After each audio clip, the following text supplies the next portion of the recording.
Good morning and welcome to Miss Clark Reads to You. We are in Mitch Albom's The Five People You Meet in Heaven. We are on page 39 and our goal is to try to get to the first lesson, which will end on page 50. Listen, mister, Eddie rasped. I never killed you, okay? I don't even know you. The blue man sat on a bench. He smiled as if trying to put a guest at ease. Eddie remained standing, a defensive posture. Let me begin with my real name, the blue man said. I was christened Joseph Koczalczewicz, the son of a tailor in a small Polish village. We came to America in 1894. I was only a boy.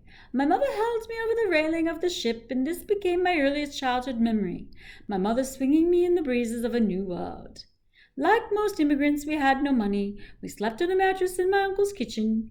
My father was forced to take a job in a sweatshop, sewing buttons on a coat. When I was 10, he took me from school, and I joined him. Eddie watched the blue man's pitted face, his thin lips, his sagging chest. Why is he telling me this? Eddie thought. I was a nervous child by nature, and the noise in the shop only made things worse. I was too young to be there amongst all those men, swearing and complaining. Whenever the foreman came near, my father told me, look down, don't make him notice you. Once, however, I stumbled and dropped a sack of buttons, which spilled over the floor. The foreman screamed that I was a worthless child, that I must go, and I can still see that moment. My father pleading with him like a street beggar. The foreman sneering, wiping his nose with the back of his hand. I felt my stomach twist in pain. Then I felt something wet on my leg, and I looked down, and the foreman pointed to my soiled pants and laughed. And the other workers laughed too. After that, my father refused to speak to me. He felt I'd shamed him, and I suppose in his world I had. But fathers can ruin their sons. And I was in fashion ruined after that. I was a nervous child when I grew. I was a nervous young man. And worst of all, at night I still wet the bed.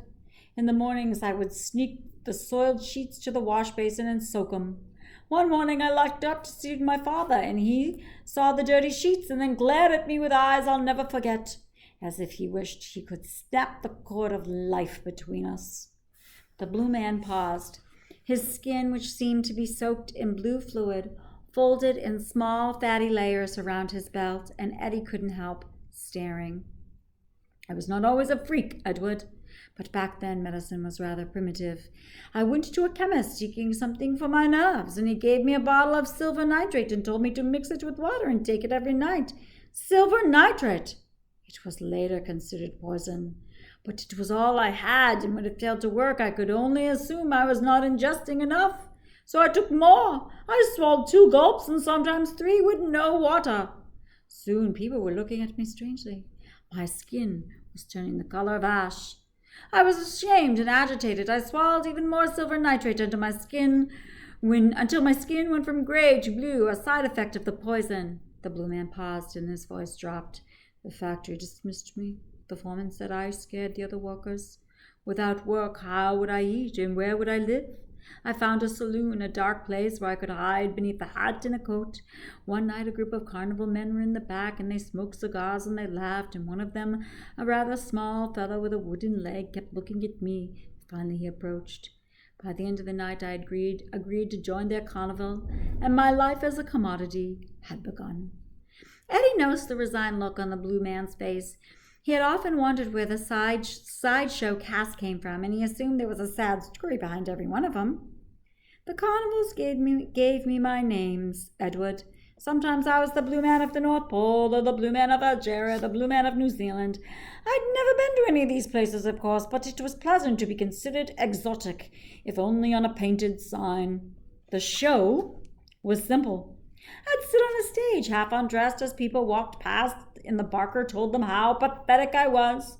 For this I was able to put a few coins in my pocket, and the manager once called me the best freak in his stable. And sad as it sounds, I took pride in that. When you are an outcast, even a tossed stone can be cherished. One winter I came to this pier, Ruby Pier, and there was a sideshow called the Curious Citizens. I liked the idea of being in one place, escaping the bumpy horse carts of carnival life. This became my home, and I lived in a room above a sausage shop. I played cards at night with the other sideshow workers, the tinsmiths, sometimes even with your father. In the early mornings, if I wore long shirts and draped my head in a towel, I could walk along this beach without scaring people. It may not sound like much, but for me it was a freedom I had rarely known." He stopped and looked at Eddie. "Do you understand why we're here? This is not your heaven, it's mine." Take one story, viewed from two different angles. Take a rainy Sunday morning in July, in the late 1920s, when Eddie and his friends are tossing a baseball Eddie got for his birthday nearly a year ago, and take a moment when that ball flies over Eddie's head out into the street. Eddie, wearing tawny pants and a wool cap, he chases after it and runs in front of an automobile, a Ford Model A. The car screeches and veers and just misses Eddie. And he shivers, whew, and he exhales, and he gets the ball, and he races back to his friends, and the game soon ends, and the children run to the arcade to play the Erie Digger machine with its claw-like mechanism that picks up small toys.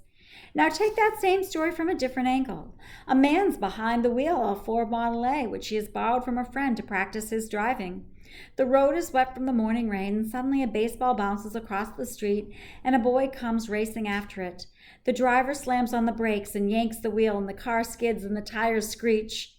The man somehow regains control, and the Model A rolls on. The child's disappeared in the rearview mirror, but the man's body is still affected. Thinking of how close he came to tragedy, and the jolt of adrenaline has forced his heart to pump furiously, and his heart is not a strong one, and the pumping leaves him drained, and the man feels dizzy, and his head drops momentarily. His automobile nearly collides with another. The second driver honks, and the man veers again, spinning the wheel, pushing the brake pedal. He skids along an avenue and turns down an alley. His vehicle rolls until it collides with the rear of a parked truck, and there's a small crashing noise. The headlights shatter. The impact smacks the man into the steering wheel, and his forehead bleeds. And he steps from the Model A, and he sees the damage, then collapses onto the wet pavement. His arm throbs, his chest hurts. It's Sunday morning, the alley is empty. He remains there unnoticed, slumped against the side of the car. The blood from his coronary arteries no longer flows to his heart. An hour passes, and a policeman finds him. A medical examiner pronounces him dead. The cause of death is listed as heart attack, and there are no known relatives. Take one story, viewed from two different angles. It is the same day, the same moment, but one angle ends happily at an arcade with the little boy in tawny pants dropping pennies into the Erie Digger machine, and the other ends badly in a city morgue, where one worker calls another worker over to marvel at the blue skin of the newest arrival. "You see," the blue man whispered, having finished the story from his point of view. "Little boy." Eddie felt a shiver. "Oh no," he whispered. Today is Eddie's birthday. He is 8 years old, and he sits on the edge of a plaid couch. His arms crossed in anger, and his mother is at his feet, tying his shoes, and his father's in the mirror fixing his ties. "I don't want to go," Eddie says. "I know. But we have to. Sometimes you have to do things when sad things happen." "But it's my birthday!" Eddie looks mournfully across the room at the erector set in the corner and a pile of toy metal girders and 3 small rubber wheels. Eddie had been making a truck. He is good at putting things together. He hoped to show it to his friends at a birthday party. Instead, they have to go someplace and get dressed up. It isn't fair, he thinks. His brother Joe, dressed in wool pants and a bow tie, enters with a baseball glove on his left hand, and he slaps it hard, and he makes a face at Eddie. "Those were my old shoes," Joe says. "My new ones are better." And Eddie winces. He hates having to wear Joe's old things. "Stop wiggling," his mother says. "They hurt," Eddie whines. "Enough," his father yells, and he glares at Eddie, and Eddie goes silent. At the cemetery, Eddie barely recognizes the pier people. The men who normally wear gold lame and red turbans are now in black suits like his father. The women seem to be wearing the same black dress. Some cover their faces in veils. And Eddie watches a man shovel dirt in a hole, and the man says something about ashes. Eddie holds his mother's hand and squints at the sun. He's supposed to be sad, he knows, but he is secretly counting numbers, starting from 1, hoping that by the time he reaches 100, he'll have his birthday back. The first lesson. Oh, please, Mr. Eddie pleaded. I didn't know. Believe me. God help me, I didn't know. The blue man nodded. You couldn't know? You were too young. Eddie stepped back and he squared his body as if bracing for a fight. But now I gotta pay? To pay? For my sin? That's why I'm here, right? Justice? The blue man smiled. No, Edward. You are here so I can teach you something. All the people you meet here have one thing to teach you. Eddie was skeptical. His fist stayed clenched. What? He said. That there is no random acts. That we are all connected. That you can no more separate one life from another. That you can separate a breeze from the wind. Eddie shook his head. We are throwing a ball. We were throwing a ball. It was my stupidity running out there like that. Why should you have to die on account of me? It isn't fair.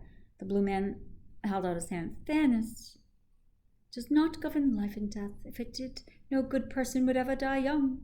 And he rolled his palm upward, and suddenly they were standing in a cemetery behind a small group of mourners. A priest by the gravesite was reading from a Bible, and Eddie could not see faces, only the backs of hats and dresses and suit coats.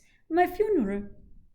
Look at the mourners. Some did not even know me well, yet they came. Why? Did you ever wonder? Why people gather when others die? Why people feel they should? It is because the human spirit knows deep down that all lives intersect, that death doesn't just take someone, it misses someone else, and in the small distance between taken and being missed, lives are changed.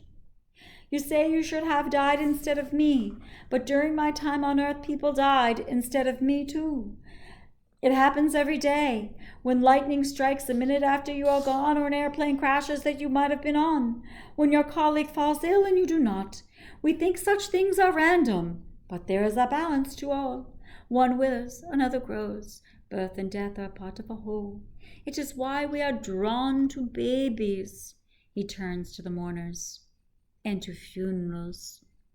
Eddie looked again at the gravesite gathering. He wondered if he'd had a funeral.